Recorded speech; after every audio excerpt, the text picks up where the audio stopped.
dia a dia. Marmita é fria, mas precisa ir trabalhar. Essa rotina em toda firma começa às 7 da manhã. Patrão reclama e manda embora quem atrasar. Trabalhador brasileiro, que sem dinheiro vai dando um jeito, vai pro serviço. É compromisso, vai ter problema se ele faltar. Salário é pouco, não dá pra nada. Desempregado também não dá. E desse jeito a vida segue sem melhorar. Trabalhador brasileiro, trabalha igual burro e não ganha dinheiro. Trabalhador brasileiro, trabalhador. Olá, amigos e amigas, começamos esse programa Sindicatos em Movimento, programa feito para você, trabalhador friburguense, para todo cidadão de nossa cidade, região. Nós temos um patrocínio do Sindicato dos Bancários, Sindicato do State, Sindicato dos Metalúrgicos, Sindicato do Vestuário e Sindicato de Construção Civil. Ainda temos o apoio do Simpro, CEP e de todos os demais sindicatos de nossa cidade. O programa é feito para você, para a gente debater os assuntos que estão acontecendo em nossa cidade, nosso estado e nosso país. Hoje a gente está vivendo uma conjuntura complicada e mais do que importante a gente conversar com vocês. Nós temos o nosso e-mail, que é sindicatosemmovimento@gmail.com. Você também pode ter o nosso telefone lá no 2522-3164, 2522-2266. Você também pode conversar com a gente, você pode ver a reprise do nosso programa lá no YouTube. Nós temos um canal no YouTube que é Sindicatos em Movimento. Só colocar Sindicatos, você vai ver o nosso canal, você vai ver a reprise. É importante você assistir, compartilhar. Participe do nosso programa mandando críticas, sugestões, que esse programa é feito para você, com o intuito de esclarecer das coisas que estão acontecendo no interesse dos trabalhadores. Hoje a gente está aqui conversando vou trazer para vocês para bater um papo, Max. Tudo bem, Max? Bom dia, tudo bom, trabalhadores? Max, presidente do Sindicato dos Bancários de Nova Friburgo. E, Max, a gente sabe muito bem que você não estava com muito tempo, a agenda sua estava apertada, a campanha salarial aconteceu, então você teve a dificuldade até de participar mais de perto do programa. É isso mesmo, a gente teve uma campanha salarial duríssima, durou 31 dias, na qual a gente não perdeu direitos. A gente teve um acordo salarial por 2 anos. Nesse primeiro ano a gente teve um índice abaixo da inflação, que também não deixa de ser uma retirada de direito, e conseguimos 1% para o outro ano. A gente sabe que nessa conjuntura que nós estamos vendo, as pessoas perdendo emprego. Quando perde emprego, você enfraquece o movimento dos trabalhadores, A gente conseguiu manter direitos, conseguimos coisas que vários trabalhadores pleiteiam e não conseguem. É verdade. A gente está vivendo uma conjuntura, e é bom sempre a gente frisar com o Sindicato de Movimento, que nós estamos vivendo a conjuntura de um governo que, ao nosso entendimento, é um governo golpista, um governo ilegítimo. E aí, uma das coisas que nos tem indignado é porque o movimento social, o movimento sindical tinha lutado para a conquista de direitos. Conquistamos diversos direitos, que espaço, e hoje nós estamos lutando para a manutenção desses direitos, que é mais complicado, Perfeitamente, Gil. A gente vê que as pessoas, por conta da crise, a pessoa não consegue segurar um direito aqui, ali, acolá. Aí aquilo que a pessoa acha que ela perdeu, o outro não pode ter. A imprensa consegue manter a pessoa, manter uma categoria, quem tem mais direitos, com benefício. Um exemplo, a gente tem na nossa convenção a garantia do auxílio maternidade por 6 meses. Isso é uma lei federal, mas sabemos que outras categorias perderam. Facultativo. Por ser facultativo. O Vale Refeição, que também é facultativo, já assinaram para a gente o seguinte: se o governo não prorrogar em dezembro, acaba. E a gente vê que essas coisas são trazidas para o trabalhador com benefício, na verdade são direitos conquistados, que esse governo ilegítimo, como você bem disse, golpista, ele vai atender quem o patrocina, que são as grandes empresas, que é a grande burguesia, que é o mercado de capitais. A gente tem visto isso acontecer, a gente chama a atenção de você, trabalhador friburguense, A grande mídia, ela não passa para você essas informações. A grande mídia, ela acaba te mostrando que... Vou desligar o telefone, porque durante a gravação não dá para ter telefone. Mas aí, a grande mídia, ela fala para você o seguinte, ó... a situação está boa, a economia está boa, está ruim. Não, nós estamos hoje com mais de 12 milhões de desempregados, crescendo o desemprego no país, a gente tem visto isso, em Nova Friburgo não é diferente. Eu sou do setor do vestuário, a gente vê o nível de homologações que estão acontecendo, o comércio está, a Constituição Civil, né, que está com a gente aqui, a Lucimar tem dito que está em declínio, então não existe uma política de valorização do trabalhador, meramente visando o capital. Perfeito, a gente vê que o governo anterior, fazendo um parâmetro, uma comparação, a gente vê que o governo anterior ele investiu nos trabalhadores, porque a grande massa assalariada, se estivesse tendo salário, tendo salários valorizados, né, Gil? A gente vê que há o consumo. Havendo consumo, gera emprego na indústria, no comércio, em serviços. Quando você o trabalhador começa a perder o seu poder aquisitivo, tudo vai se retraindo. E quem ganha com isso, quem? São os capitais, são os bancos que te emprestam, vai botar o dinheiro na poupancinha lá, 6% ao ano, vai pegar entra no especial, 8% ao mês. Vergonha, né? Mas é isso que esse governo quer. É o patrocínio, né, da coisa. A gente, em cima disso, e essa semana nós tivemos, já passou no Congresso Nacional. Sim. E está no Senado, e essa semana nós tivemos a votação no Senado Nacional da PEC 241, a gente chama PEC da maldade, sim, PEC da morte, tem tudo isso, tem um monte de...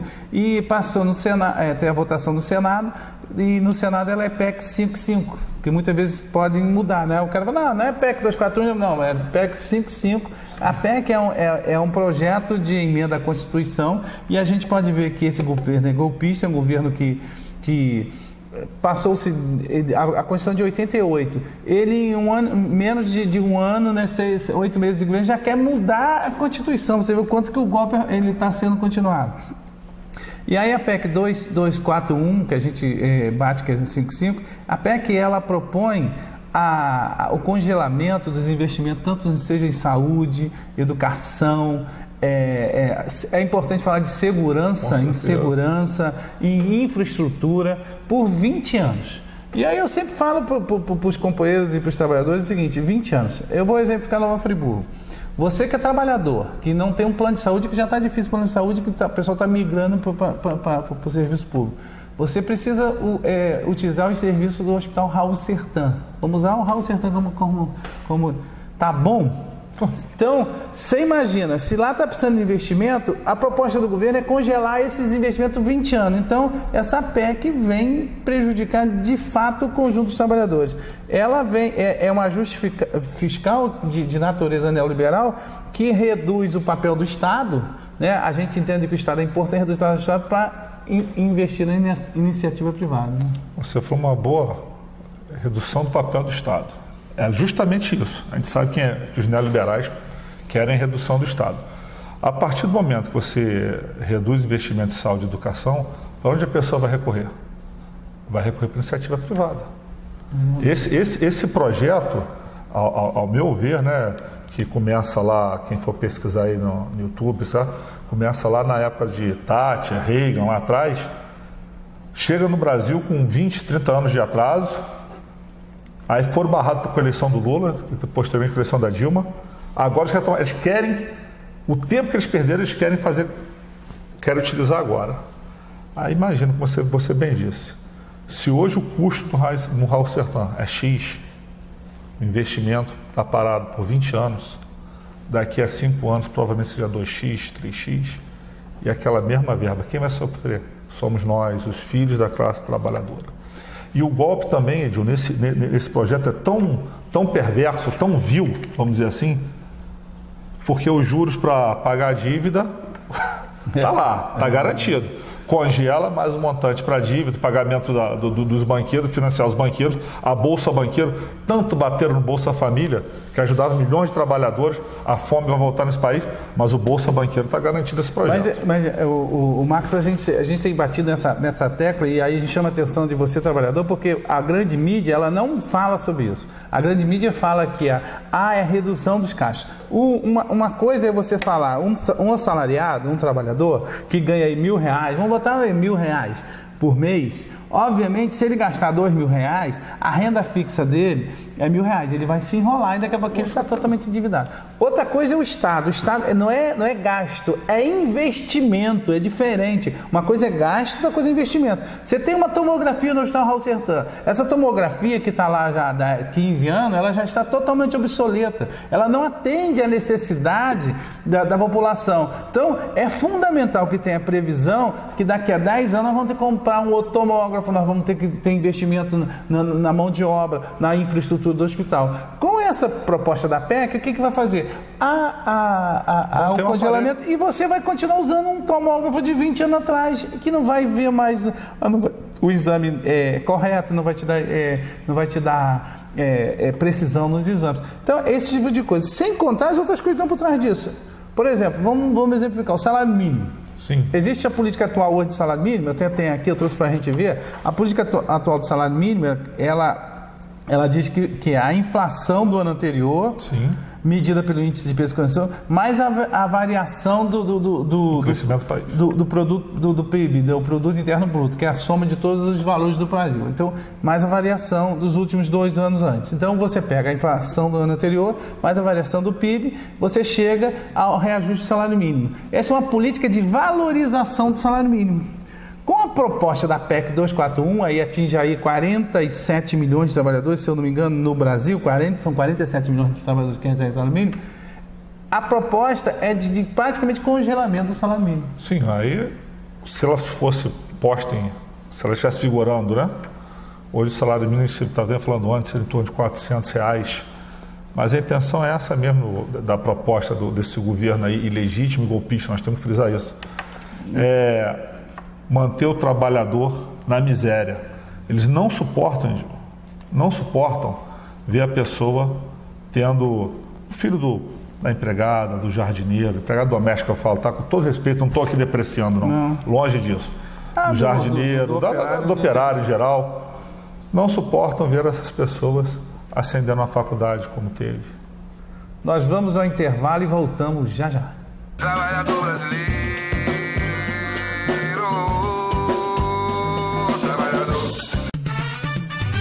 O Sindicato dos Trabalhadores da Construção Civil do Centro-Norte Fluminense, com sede em Cordeiro, na Rua Padre André Boaventura 19, Centro. Telefone 2521-1212 e em Nova Friburgo, na Rua Aristão Pinto 91, Centro. Telefone 2528-7314.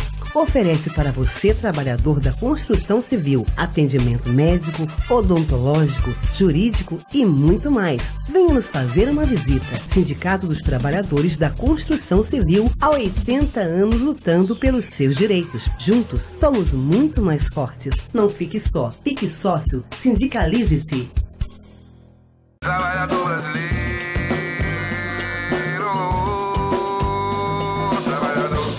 Voltamos do intervalo, né? Seu programa Sindicatos em Movimento, patrocinado pelos sindicatos bancários, Sindicato dos TEIs, Sindicato Metalúrgico, Sindicato da Construção Civil. Temos ainda apoio do Simpro, de outros sindicatos na nossa cidade, que é importante para você, trabalhador friburguense. Nosso telefone é 2522-6597, 2522-3164. Você pode conversar com a gente através do nosso e-mail, sindicatosmovimento@gmail.com, ou também via nossa reprise lá no YouTube, né? Eu vi ontem na TV, a gente viu na TV que o presidente da Firjan, Max, eu estou com o Max, né, até, no primeiro bloco a gente já conversou um pouco sobre a PEC, vamos continuar conversando. O presidente da Fiesp, aquele SCAF, e ele é presidente do Senai também. Eu vi na televisão ele fazendo propaganda, né, dos cursos do Senai, muito bacana, e parecia que ele é candidato a presidente. Pelo que ele fala, a propaganda é assim, o Brasil que dá certo, o Brasil que funciona. Eu mesmo fiz Senai, quando eu era jovem, eu fiz Senai. É importante instituição de formação de mão de obra. Mas eles só estão preocupados com a formação da mão de obra, estão preocupados com a questão da indústria, né? De criar mão de obra específica para a indústria. E aí, em cima da PEC, que não vai ter investimento em saúde e educação, nós perdemos verba para a Universidade Federal, para as universidades estaduais, nós perdemos verba porque a educação vai ficar em segundo plano. Só vão trabalhar no sentido da universidade, da qualificação de técnica. Perfeito. A gente vê que esse, como disse, é o golpe, né? É a continuação do golpe. A Fiesp é aquela do pato. Que lançou aquela história, eu não vou pagar o pato. Quem está pagando o pato somos nós. Essa propaganda mesmo, do Senai mesmo quem paga, que é dinheiro que sai do contribuinte. Então, aí quem paga o pato somos nós. A intenção é justamente essa, né? Criminalizar o Bolsa Família, criminalizar a política de cotas, porque não aceitam que o filho do trabalhador, aquele do mais simples, né? Vamos pegar o empregado doméstico sem demérito nenhum, o filho do jardineiro, do carpinteiro, trabalhador em geral, né? Trabalhador em geral, sem demérito de nenhuma profissão. Eu falo sempre profissões braçais, né? Na qual a pessoa tem que não fica na sua casa por muito tempo, né? Não tem uma jornada de trabalho regular. E botando para grandes cidades, as pessoas elas ficam 4, 5, 6 horas aí, indo e voltando dentro do transporte, que é ruim, transporte coletivo que é ruim. Isso na maioria das cidades do Brasil, o transporte é ruim. E o que acontece? A pessoa, quando está falando sobre qualificação, a gente falou, quando a pessoa vai tentar uma faculdade, a política de bolsas, de cotas, garantia isso, é para a pessoa poder sair desse quadro, desse ciclo vicioso e ruim do filho da classe trabalhadora, que não pode ter os melhores empregos, não pode ter as melhores qualificações, isso tem que deixar para poucas pessoas. Isso é golpe. É só a formação do mercado, de mão de obra ao mercado. Não é a formação de inteligência, a formação de pessoas que vão pensar em nova tecnologia. Para você ter ideia... Mercado de mão de obra barata. Para você ter ideia, por exemplo, o FIES, que é o financiamento que o governo paga uma bolsa para o trabalhador em determinadas escolas públicas, universidades públicas, e o trabalhador, quando se forma, ele paga, né, de forma subsidiada pelo governo. O que aconteceu? O FIES existe a proposta de acabar com o FIES. Né? E você que quer fazer a universidade vai ter essa dificuldade. Mas aí, se você vê já a propaganda, já tem bancos tipo Itaú financiando, já com FIES público, particular. Sim, privado. A universidade, eu vi a propaganda, até aqui em Friburgo, a Universidade Estácio de Sá, você pode ver a propaganda dela num prédio dizendo, procura a universidade, que a própria universidade vai financiar o seu... E imagina o juro que vai ser embutido nisso aí, né? Como a gente estava falando, né? A saúde e a educação é um grande negócio. É um grande negócio. Por quê? Vamos tirar o povo daqui, você reduz o número do Estado, voltando àquela velha uma conversa ali, você reduz o número do Estado, você bota tudo na mão da iniciativa privada. Aí a pessoa sai com diploma, bacana, legal. Mas e o custo disso? Max, e a gente tem visto isso nessa proposta neoliberal desse governo golpista.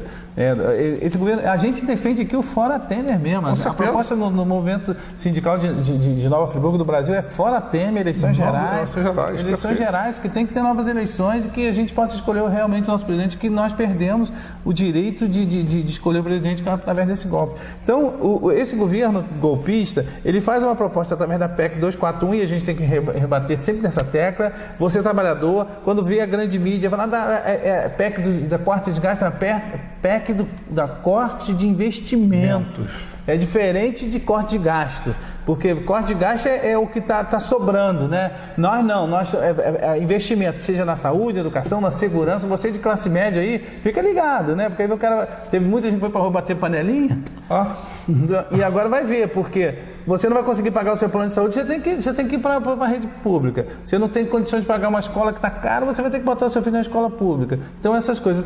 E aí o governo ele vem fazendo. Uma das coisas que me preocupou, e aí você é dentro da sua área, porque os bancos públicos, né, seja a Caixa Econômica, o Banco do Brasil, ao nosso entender, são bancos fomentadores. Né? Eles deveriam ter essa função fomentadora. Porque o que é? Você que tem um microempresário, você trabalhador que quer pegar um empréstimo, vai procurar um banco público e, teoricamente, os juros subsidiados. Isso no governo Lula funcionou, porque ele diminuiu os juros da Caixa Econômica, diminuiu os juros do Banco do Brasil, obviamente forçou o mercado a diminuir os juros. E aí aparece uma notícia que eles querem reformular o Banco do Brasil. Isso é muito preocupante, né? Porque essa reformulação pode apontar para uma privatização. O nome que eles dão é reestruturação. Incrivelmente, o Banco do Brasil ele vai fazer um anúncio para o Fantástico, né? Já começa aí. Um parêntese. Falam tanto em gasto do governo, aumentou-se o gasto com a propaganda na Globo, o governo hoje paga mais a Globo, tem que falar isso. O cartão de crédito corporativo aumentou, mais que duplicou.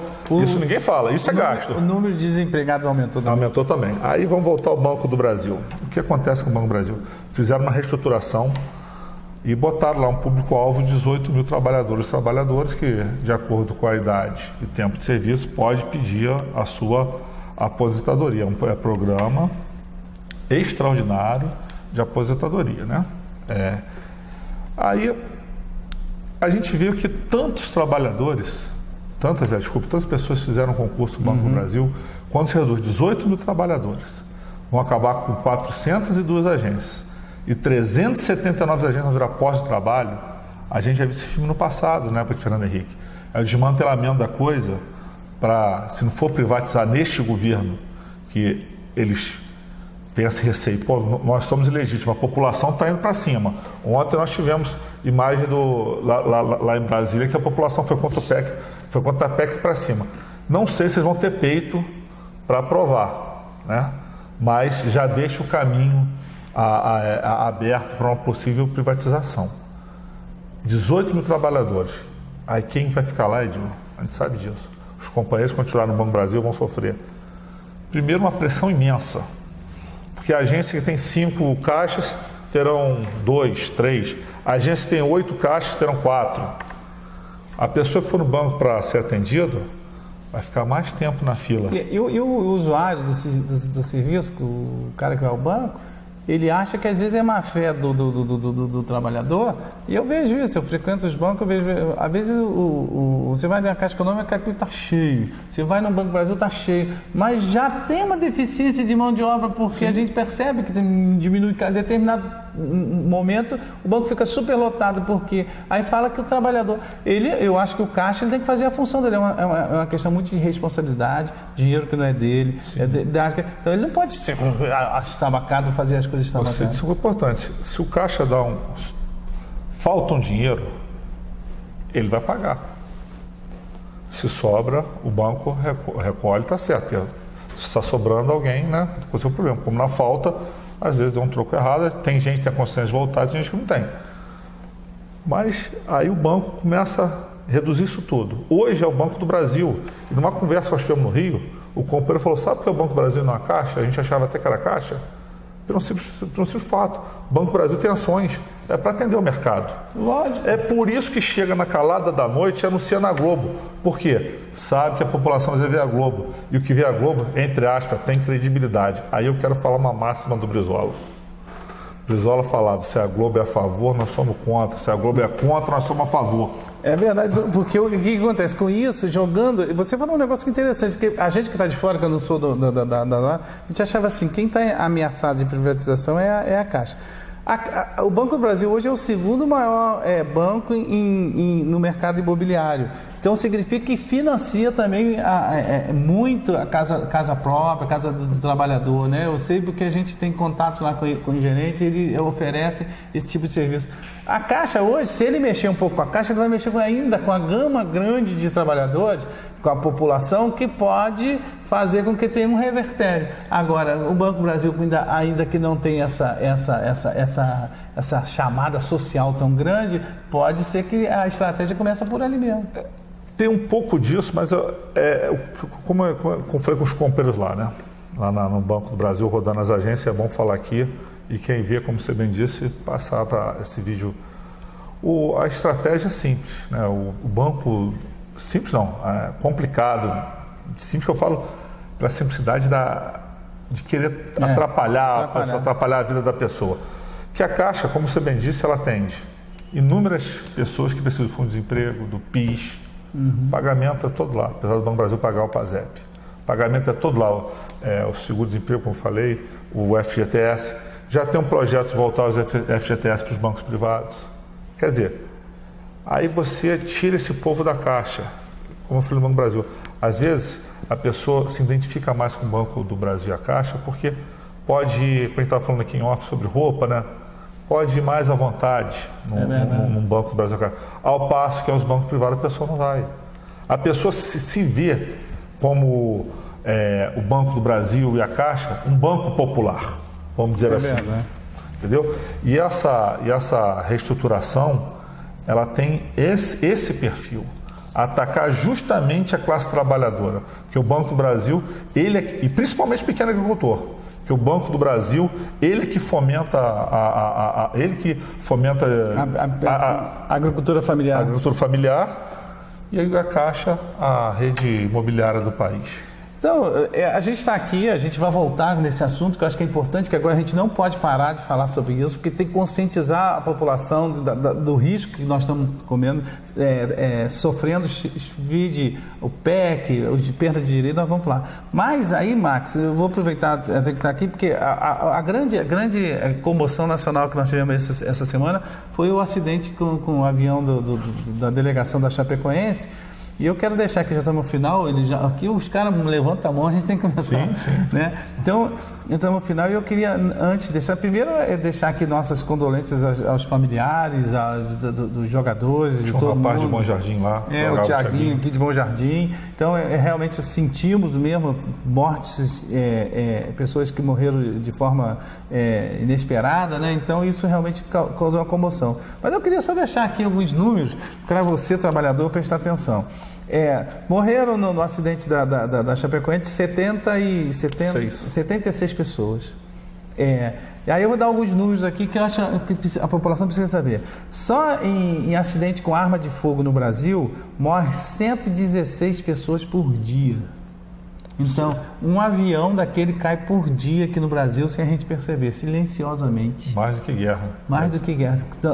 42 mil pessoas por ano morrem em acidente com arma de fogo no Brasil. Acidente a gente fala porque a polícia coloca como acidente. Sim, né? estatística. Para você ter ideia. Outra coisa que é levantada aqui, acidente de trânsito, para mim que é um negócio que eu fiquei abismado. Acidente de trânsito, a última estatística que a gente tem aqui é de maio de 2016. Pegando o ano base 2015, são 43 mil óbitos durante o ano, né? 43 mil óbitos, que dá uma média de quase 150 pessoas por dia que morrem no Brasil de acidente de carro. Acidente de trânsito, de trânsito. Então, mais um avião silenciosamente caindo todo dia. Então, já estamos 2 caindo. Nós ainda tem, se a gente for pegando estatísticas, a gente vai mostrar. Arma com 250 pessoas por dia. Se eu levar aqui, são 13 mulheres assassinadas por dia no Brasil.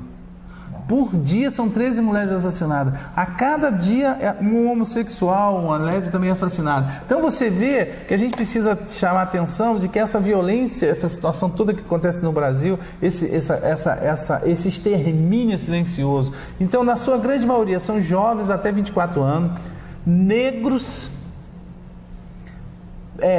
mulheres também negras, aumentou em 50% o assassinato de mulheres negras. Então, são jovens que estão sendo, são famílias que estão sendo exterminadas no Brasil. A gente precisa se levantar no que diz respeito. Sentimos a morte dos jogadores, sentimos a morte dos jornalistas, sentimos a morte da delegação da Chapecoense. Realmente é um negócio que comove, mas o que me preocupa é que a grande mídia dá tanta importância nesse negócio, noticiar é importante, fazer toda essa comoção e esquecer de fazer uma comoção do que está acontecendo no nosso país.